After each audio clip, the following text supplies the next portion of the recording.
వైద్య విద్యార్థిని హత్యాచార ఘటనలో నిందితుడిని కఠినంగా శిక్షించాలి. అంతర్జాతీయ మానవ హక్కుల న్యాయ సేవా మండలి ఆధ్వర్యంలో కలకత్తాలో వైద్య విద్యార్థి హత్యాచార ఘటనలో నిందితుడిని కఠినంగా శిక్షించాలని డిమాండ్ చేస్తూ జాతీయ ఆర్గనైజింగ్ చైర్మన్ ఊరగంటి సుబ్బారావు పిలుపుతో విజిలెన్స్ కమిటీ జాతీయ కార్యదర్శి భాగం స్వాతి సుధాకర్ మరియు ఆంధ్రప్రదేశ్ రాష్ట్ర ఆర్గనైజింగ్ కార్యదర్శి కె రాజ్ కుమార్ సంయుక్త ఆధ్వర్యంలో ఈరోజు భారీ ర్యాలీ నిర్వహించి నిరసన తెలపడం జరిగింది. ఈ నిరసనలో భాగంగా స్వాతి సుధాకర్ మాట్లాడుతూ విధి నిర్వహణలో ఉన్న యువ వైద్యురాలిపై జరిగిన అత్యాచారం జరిగిన తీరు రోజురోజుకి ఇలాంటి సంఘటనలపై వస్తున్న విషయాల దృష్ట్యా ఈ ఉదాంతం ఏదైతే ఉందో దేశమంతటినీ కదిలించింది అని, ఇలాంటివి మరలా పునరావృతం కాకుండా న్యాయ వ్యవస్థలో మరిన్ని కఠినతరమైన శిక్షలు తీసుకువచ్చి త్వరితగతిన శిక్ష అమలుపరిచే విధంగా నూతన సవరణ మార్పులు తీసుకురావాలని తల్లిదండ్రులు తమ పిల్లలకు చిన్ననాటి నుంచే సమాజం పట్ల స్త్రీల విషయంలో విలువలతో కూడిన మంచిని బోధించాలని, రాతిలో ఆడదేవతని పూజించే సంస్కృతి గల మన దేశంలో అదే ఆడవారిని సెక్స్కు పనికి వచ్చే వస్తువుగా పరిగణించడం చాలా అమానుషం. స్త్రీ మానవ సమాజ మనుగడకు మూల ఆధారం.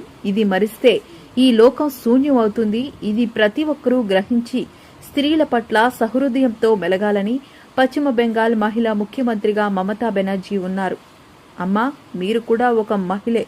మీకు ఒకటే విన్నపం, అత్యంత హేయమైన ఈ ఘటనపై నిందితుడికి ఉరిశిక్ష లాంటి కఠినమైన శిక్షను త్వరగా పడేలా చూడాలని డిమాండ్ చేస్తూ మాట్లాడారు. వైద్య విద్యార్థిని పట్ల మానవ మృగాలు అత్యంత హేయమైన చర్య. అంటే భారతదేశంలో ప్రతి ఒక్కరు కూడా రాయిలో దేవత, ఆడదేవతను చూస్తూ పూజిస్తున్నారు. అదే మహిళ, ఒక స్త్రీ, ఆమెలో ఒక ఆడతనాన్నే చూస్తున్నారు. అంటే ఒక మనిషి సమాజంలో పుట్టడానికి కారణమైన అది మర్మస్థానం కాదు, మనం జన్మించిన జన్మస్థానం. ఈ రోజుల్లో ఒక మానవ మృగం, అంటే మగజాతి మృగం, ఇది తెలుసుకోలేకపోతుంది. స్త్రీ అనే మహిళా శక్తి లేకపోతే ఈరోజు మగవాడు అనేవాడు భూమి మీద ఉండడు. రెండోది ఏంటంటే, సమాజంలో స్త్రీల పట్ల వివక్ష గురికారానికి మొట్టమొదటి పునాది తల్లిదండ్రుల దగ్గర నుంచే పడుతుంది. ఒక కుమారుడు, ఒక కూతురు ఉన్నదనుకో, అమ్మా ఆడపిల్ల నీకు ఎందుకమ్మా, ఆడపిల్ల దూరంగా ఉండమ్మా, అబ్బాయి అంటే అమ్మాయికి అబ్బాయికి వ్యత్యాసం చూపిస్తున్నారు.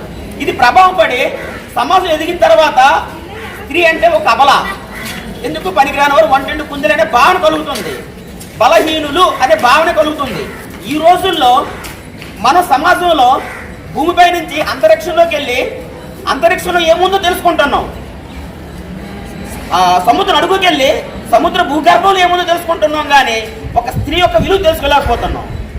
స్త్రీ కనబడినట్టే అత్యాచారం చేయాలి, చంపాలి అనే ఆలోచనే కానీ మన ఇంటిలో మన అక్క, చెల్లి, అమ్మ ఎలా చూస్తున్నామో, ఏ భావంతో చూస్తున్నామో, సమాజంలో బయటకు వెళ్ళిన తర్వాత ఆ భావన చూపలేకపోతున్నాం. కారణం ఏంటంటే, నేను మగాడిని, నేను ఏదైనా చేస్తానని ఆలోచన వస్తుంది తప్ప మారాలని ఆలోచన, సమాజం మారాలని కోరుకుంటాం కానీ మారాల్సిన సమాజం కాదు. మొట్టమొదటిగా అగాత్యాలు చేయాలి, అత్యాచారాలు చేయాలి, చంపాలి, హింస చేయాలి, ఆలోచన మారాలి.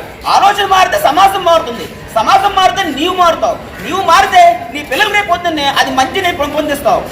కాబట్టి నేను ఒకటే చెప్తున్నా, ఏదైతే అత్యంత పాశవికంగా భారతదేశంలో ధృతరాష్ట్రుడు చూడండి, గుడ్డి నేత్రాలతో కుమారుల్ని ఎలాగైతే పాడు చేశాడో, తల్లి కూడా కళ్ళుని కూడా కళ్ళకి నల్ల గుడ్డ కట్టుకొని కుమారుని పాడు చేసిందో, ఆమె అడిగింది శ్రీకృష్ణుడి దగ్గరికి వెళ్ళి, కృష్ణ నీ వల్లే కదా 100 మంది కుమారులు చనిపోయారని. నా వల్ల కాదు, కుమారులు చంపింది నీవే అన్నాడు శ్రీకృష్ణుడు. ఎందుకంటే ఆ రోజు నీవు కుమారులు చేసిన ప్రతి తప్పుదలు ఖండించుంటే ఈ రోజు నీ కుమారులు చనిపోరని చెప్పింది. అలాగే ప్రతి తల్లిదండ్రులు కూడా వారి పిల్లలకి చిన్నప్పటి నుంచే మగపిల్లలకి చెప్పండి, సమాజంలో ప్రతి స్త్రీని అక్క, చెల్లి, అమ్మలో చూడండి, ఆలోచన మార్చండి చెప్పండి.